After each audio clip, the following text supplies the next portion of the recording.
In this video, I'll walk you through how to create an Instagram marketing plan in 2026 step by step. So, whether you're promoting a business, personal brand, or online store, having a proper strategy can help you grow much faster. Posting randomly usually leads to inconsistent results. A marketing plan helps you stay organized, track progress, and create content with a clear goal in mind. First, decide what you want from Instagram. Maybe your goal is more followers, product sales, website traffic, brand awareness, or customer engagement. Next, think about who your audience actually is.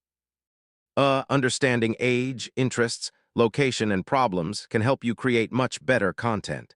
Content pillars are the main topics your account will focus on.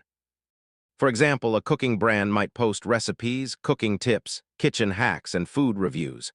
Reply to comments, answer messages, and interact with your followers regularly. Engagement helps strengthen your community and improve reach. Try avoiding inconsistent posting, weak branding, or copying trends without understanding your audience.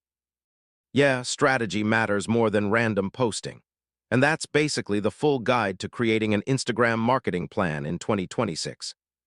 Stay consistent, study your analytics, and focus on building real value for your audience over time.